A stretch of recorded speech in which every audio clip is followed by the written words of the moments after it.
So guys welcome back with ಅನ್ನದ videos ಏನು ಡೈಟ್ ವಿಷಯಕ್ಕೆ ಬರ್ತೀನಿ. ಬಿಗ್ ಬಾಸ್ ಅವ್ರ ಕಡೆಯಿಂದ ಮಿಡ್ ವೀಕ್ ಎಲಿಮಿನೇಷನ್ ಸಂಬಂಧಪಟ್ಟಂಗೆ ಒಂದು ಪ್ರೋಮೋ ಅಪ್ಡೇಟ್ ಮಾಡಿದ್ದಾರೆ. ನೋಡ್ಕೊಬರೋಣ, ಆಮೇಲೆ ಡೀಟೇಲಾಗಿ ಮಾತಾಡೋಣ ಬನ್ನಿ. ಶುರುವಾಯಿತು.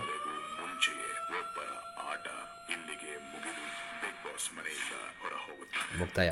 ಯಾರನ್ನು ಈ ಮನೆಯಿಂದ ಹೊರ ಹಾಕಲು ಇಚ್ಛಿಸುತ್ತಾರೆ ಎಂದು ಘೋಷಿಸಬೇಕು. ಯಾರನ್ನ ಕಳಿಸ್ತೀರಾ? ಯಾರ ತಾಯಿ ಮುಖ್ಯ ದ್ವಾರಕ್ಕೆ ಅತಿ ಸಮೀಪವಾಗಿರುತ್ತದೆ ಹತ್ರ ಆ ಸದಸ್ಯ ಆಟದಿಂದ ಎಲಿಮಿನೇಟ್ ಆಗುತ್ತಾರೆ. ಹೊರಗೆ ಸದಸ್ಯರು ಬಹುಮತವಾಗಿ ನಿಮ್ಮನ್ನ ಬಿಗ್ ಬಾಸ್ ಮನೆಯಿಂದ ಹೊರದೂಡಿದ್ದಾರೆ. ಕಳಿಸ್ಬಿಟ್ರು. 9:30ಕ್ಕೆ ಇಲ್ಲಿ ಕ್ಲಿಯರಾಗಿ ಗೊತ್ತಾಗ್ತದೆ ಮಿಡ್ ವೀಕ್ ಎಲಿಮಿನೇಷನ್ ಆಗಿದೆ ಅಂತ. ಗೈಸ್, ನೀವು ಯಾವ ಸ್ಪರ್ಧಿನ ಮಿಡ್ ವೀಕ್ ಎಲಿಮಿನೇಷನಲ್ಲಿ ಎಲಿಮಿನೇಟ್ ಮಾಡೋಕ್ಕೆ ಇಷ್ಟಪಡ್ತೀರಾ ಮತ್ತು ಯಾಕೆ ಕಮೆಂಟ್ ಸೆಕ್ಷನ್ ತಿಳಿಸಿ ನೋಡೋಣ. ಬಟ್ ಆನೆಸ್ಟಾಗಿ ಹೇಳ್ತೀನಿ, ಈ ಸೀಸನ್ ಸಿಕ್ಕಾಪಟ್ಟೆ ವಿಚಿತ್ರವಾಗಿ ಹೋಗ್ತಿದೆ ಅಂತ ಅನಿಸುತ್ತೆ.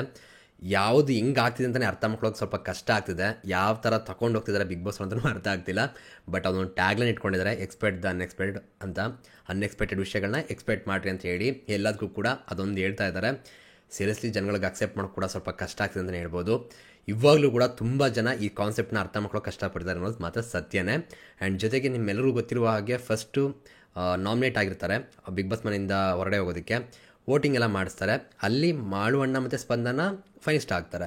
ಇದು ಆ್ಯಕ್ಚುಲಿ ತುಂಬ ಜನಕ್ಕೆ ಶಾಕಿಂಗ್ ಆಗಿತ್ತು. ಮತ್ತು ಇವ್ರನ್ನ ಫೈನಿಸ್ಟ್ ಮಾಡೋದಾಗಿದ್ದರೆ ಇಡೀ ಬೇರೆಯವರೆಲ್ಲರೂ ಕೂಡ ನಾಮಿನೇಟ್ ಮಾಡಬೇಕಾಗಿತ್ತಲ್ವ, ಎಲ್ಲರೂ ವೋಟ್ ಮಾಡ್ತಿರೋಲ್ವ, ಅವರು ಫೈನಿಸ್ಟ್ ಆಗ್ಬೋಯ್ತಲ್ವ ಅಂತ ಕೂಡ ತುಂಬ ಜನ ಒಂದು ತಮ್ಮ ಅಭಿಪ್ರಾಯನ ಕಮೆಂಟ್ ಸೆಕ್ಷನ್ಗೆ ಹೇಳ್ತಾಯಿದ್ರು.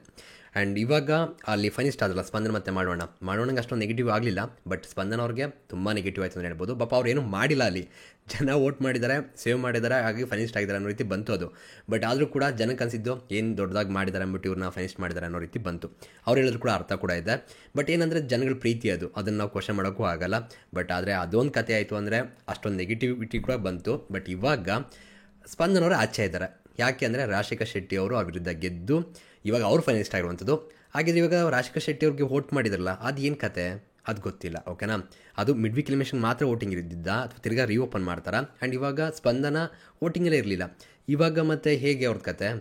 ಅವ್ರಿಗೆ ಮತ್ತೆ ವೋಟಿಂಗ್ ಏನಪ್ಪ ಏನಾರು ಓಪನ್ ಮಾಡ್ತಾರಾ? ಐಡಿಯಾ ಇಲ್ಲ. ಜೊತೆಗೆ ಇನ್ನೊಂದೇನಪ್ಪ ಅಂದರೆ ಇವಾಗ ಇಲ್ಲೂ ಅಷ್ಟೇ ಮಿಡ್ ವೀಕ್ ಎಲಿಮಿನೇಷನ್ ಆಗ್ತಿದೆ. ಇದನ್ನು ಕನ್ಸಿಡರ್ ಮಾಡ್ತಾರೆ ನೋಡಿದ್ರೆ ಅಲ್ಲಿರುವಂಥ ಸ್ಪರ್ಧಿಗಳ ಹೆಸರು ಹೇಳಬೇಕು. ಸೊ ಇವರು ಅಂದ್ಬಿಟ್ಟು. ಓಕೆನಾ, ಸೊ ಆ ರೀತಿ ನೋಡೋದಾದರೆ ವೋಟಿಂಗ್ ಹೇಗೆ ಮಿಡ್ ವೀಕ್ ಎಲಿಮಿನೇಷನ್ಗೆ ಆಗುತ್ತೆ?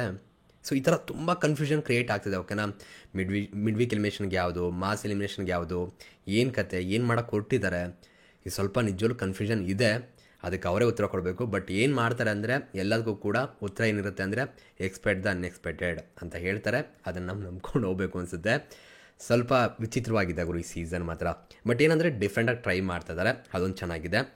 ಆ್ಯಂಡ್ ಇನ್ನೂ ಈ ಪ್ರೋಮೋ ವಿಷಯಕ್ಕೆ ಬಂದರೆ ನೀವು ಸ್ಕ್ರೀನ್ ಮೇಲೆ ನೋಡ್ತಿರ್ಬೋದು, ಮಿಡ್ ವೀಕ್ ಎಲಿಮಿನೇಷನ್ ಅಲಾರಾಮ್ ಜೋರಾಗಿದೆ. ಎಲ್ಲರೂ ಕೂಡ ಶಾಕಲ್ಲಿ ಕೂಡ ಇದ್ದಾರೆ.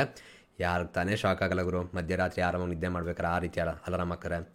ಸೈನ್ ನೋಡಿದ್ರೆ ಸಿಕ್ಕಾಬಟ್ಟೆ ತಲೆ ಕೆಡುತ್ತೆ. ಗಾಬರಿ ಕೂಡ ಆಗಿದ್ದಾರೆ ಎಲ್ಲರೂ ಕೂಡ. ಆ್ಯಂಡ್ ಎಲ್ಲರೂ ಕೂಡ ಬಂದು ನಿಂತಿದ್ದಾರೆ. ಆ್ಯಂಡ್ ಫೈನಲಿಸ್ಟ್ ಆಗಿರುವಂಥವ್ರು ಇಲ್ಲ. ಬಟ್ ಆದರೆ ಇಲ್ಲಿ ಸ್ಪಂದನ ಇದ್ದಾರೆ. ಸೊ ಅವರು ಕೂಡ ಈಗ ನಾಮಿನೇಟ್ ಲೆಕ್ಕ ಬರ್ತಿಲ್ಲ. ಬಟ್ ಅವರು ನಾಮಿನೇಟ್ ಆದಂಗೇ ಲೆಕ್ಕ. ಅವರು ಕೂಡ ಹೋಗೋದಕ್ಕೆ ಅವರು ಕೂಡ ಇದ್ದಾರೆ. ಫೈನಲಿಸ್ಟ್ಗಳು ಬಿಟ್ಟು ಇನ್ನೆಲ್ಲ ನಾಮಿನೇಟ್ ಲೆಕ್ಕನೇ ಬರುತ್ತೆ. ಓಕೆನಾ, ಬಟ್ ಇದನ್ನು ಯಾವ ಥರ ಕನ್ಸಿಡರ್ ಮಾಡ್ತಾರೆ, ಏನು ಕತೆ ನನಗಂತೂ ನಿಜವೂ ಐಡಿಯಾ ಇಲ್ಲ. ನೋಡೋಣ ಇವಾಗ ಏನೋ ಚೇಂಜಸ್ ಮಾಡ್ತಾರೆ ಏನು ಕತೆ ಅಂತ. ಓಕೆನಾ, ಸೊ ಇಲ್ಲಿ ಸ್ಪಂದನ ಕೊಡಿದ್ದಾರೆ. ಇನ್ನು ಮಿಕ್ಕಿದೆಲ್ಲ ಸ್ಪರ್ಧಿಗಳು ನಿಂತ್ಕೊಂಡಿದ್ದಾರೆ. ಮತ್ತು ಒಂದು ಇಲ್ಲಿ ನೋಡ್ತಿರ್ಬೋದು ಸ್ಕ್ರೀನ್ ಮೇಲೆ ಹಿಂಗೆ ನಿಲ್ಲಿಸಿದ್ದಾರೆ, ಅದಕ್ಕೆ ಫೋಟೋ ಹಾಕಿದ್ದಾರೆ. ಸೊ ಎಲ್ಲರ ಫೋಟೋಗಳು ಇರುತ್ತೆ. ಇಲ್ಲಿರುವಂಥ ಸ್ಪರ್ಧಿಗಳು ಆ ಫೋಟೋನ ಯಾರು ಈ ಮನೆಯಿಂದ ಮಿಡ್ ವೀಕ್ ಎಲಿಮಿನೇಷನಲ್ಲಿ ಡಿಸರ್ವ್ ಇಲ್ಲ, ಇವಾಗ ಅವರು ಮಿಡ್ ವೀಕ್ ಎಲಿಮಿನೇಷನಲ್ಲಿ ಎಲಿಮಿನೇಟ್ ಆಗಬೇಕು ಅಂತ ಅವ್ರು ಅನ್ಕೋತಾರೋ ಅವ್ರ ಫೋಟೋನ ಮುಂದೆ ಇಡಬೇಕಾಗತ್ತೆ. ಯಾರ ಫೋಟೋ ಎಲ್ಲರೂ ಇಷ್ಟು ಜನ ಇರೋದ್ರಲ್ಲಿ ಯಾರ ಫೋಟೋ ಮುಂದೆ ಅಂದರೆ ಇವಾಗ ಎಲ್ಲರೂ ಒಂದೊಂದು ಸಲ ಬಂದು ಅವ್ರವ್ರದ್ದು ಅಭಿಪ್ರಾಯ ಹೇಳಿ ಮುಂದೆ ಇಡ್ತಾರೆ ಅಲ್ವಾ, ಅಂಥ ಟೈಮಲ್ಲಿ ಯಾರ ಹೆಸರು ರಿಪೀಟ್ ಜಾಸ್ತಿ ಬರುತ್ತೋ ಅವ್ರ ಫೋಟೋ ಮುಂದೆ ಹೋಗುತ್ತೆ. ಮುಂದೆ ಅಂದರೆ ಡೋರ್ ಇರುತ್ತಲ್ಲ, ಆ ಡೋರ್ಗೆ ಹತ್ರ. ಸೊ ಅಲ್ಲಿ ಆ ಸ್ಪರ್ಧಿ ಎಲಿಮಿನೇಟ್ ಆಗ್ತಾರೆ. ಇವಾಗ ನೀವು ಸ್ಕ್ರೀನ್ ಮೇಲೆ ನೋಡ್ತಾ ಇರ್ಬೋದು, ಕಾವ್ಯವರು ಸತೀಶ್ ಅವ್ರ ಹೆಸರನ್ನ ತೊಗೊಂಡಿದ್ದಾರೆ. ಆ್ಯಂಡ್ ಜೊತೆಗೆ ಸತೀಶ್ ಅವರು ಮಂಜು ಅಕ್ಕನ ಹೆಸರು ತೊಗೊಂಡಿರುವಂಥದ್ದು. ಜಾನ್ವಿಯವರು ಇವ್ರ ಹೆಸರು ತೊಗೊಂಡಿದ್ದಾರೆ, ರಕ್ಷಿತಾ ಶೆಟ್ಟಿ ಅವ್ರ ಹೆಸರನ್ನ. ಇಂಟ್ರೆಸ್ಟಿಂಗ್. ಆ್ಯಂಡ್ ಇಲ್ಲಿ ಗಿಲ್ಲಿ ನಟ್ ಅವರು ಜಾನ್ವಿ ಹೆಸರು ತೊಗೊಂಡಿರುವಂಥದ್ದು. ಆ್ಯಂಡ್ ಜೊತೆಗೆ ರಕ್ಷಿತಾ ಶೆಟ್ಟಿ ಜಾನ್ವಿ ಹೆಸರು ತೊಗೊಂಡಿದ್ದಾರೆ. ಚೆನ್ನಾಗಿದೆ. ಆ್ಯಂಡ್ ಇದಾದಮೇಲೆ ಸ್ಪಂದನ ಹೆಸರನ್ನು ಕೂಡ ನಮ್ಮ ಅಶ್ವಿನಿ ಗೌಡ ಅವರು ಕೂಡ ತಗೊಂಡಿದ್ದಾರೆ. ಇಷ್ಟು ಆಗಿದೆ ಈ ಪ್ರೋಮೋದಲ್ಲಿ ನೋಡ್ತಿರ್ಬೇಕಾದ್ರೆ ಮೇಯ್ನಾಗಿ. ಬಟ್ ಏನಪ್ಪ ಅಂದರೆ ಇಲ್ಲಿ ಡಾಗ್ ಸತೀಶ್ ಅವರು ಹೋಗಿರುವಂಥ ಚಾನ್ಸ್ಗಳು ಜಾಸ್ತಿ ಇದೆ. ಇವಾಗ ಹೊರಗಡೆ ಕೂಡ ಅಪ್ಡೇಟ್ ಬರ್ತಿರುವಂಥದ್ದು ಡಾಗ್ ಸತೀಶ್ ಅವರೇ ಎಲಿಮಿನೇಟ್ ಆಗಿದ್ದಾರೆ ಅಂತ. ಬಟ್ ಇಲ್ಲಿ ಹೇಳ್ತಿರೋದು ಏನಪ್ಪ ಅಂದರೆ ಒಬ್ಬರು ಎಲಿಮಿನೇಟ್ ಹೋಗಿದ್ದಾರೆ ಅಂತ ಹೇಳ್ತಿದ್ದಾರೆ. ಬಟ್ ಅಪ್ಡೇಟ್ಗಳೆಲ್ಲ ಬರ್ತಿರುವಂಥದ್ದು ಇಬ್ಬರು. ಏನು ಕತೆ ಅಂತ ಅರ್ಥ ಆಗ್ತಿಲ್ಲ. ಮೇ ಬಿ ಒಬ್ಬರೇ ಇರ್ಬೋದು ಸತೀಶ್ ಅವರು. ಮಂಜು ಅಕ್ಕಾಗಾರೆ ಸೇವ್ ಆಗ್ಬೋದೇನೋ, ಕಾದು ನೋಡ. ಅಥವಾ ಅವ್ರಿಗೂ ಏನಾದ್ರು ಬೇರೆ ಟ್ವಿಸ್ಟ್ಗಳಿದೆಯಾ ವೆಯ್ಟ್ ಮಾಡಿ ನೋಡಬೇಕಾಗುತ್ತೆ. ಬಟ್ ಇದು ವೋಟಿಂಗ್ ಪ್ರಕಾರ ಆಗ್ತಾ ಇಲ್ಲ, ಅಲ್ಲಿರುವಂಥ ಜನಗಳದ್ದು ವೋಟಿಂಗ್ ಅಂದರೆ ಸ್ಪರ್ಧಿಗಳೇನಿದ್ದಾರೆ ಅವ್ರದ್ದು ವೋಟಿಂಗ್ ನಡೀತಾ ಇದೆ.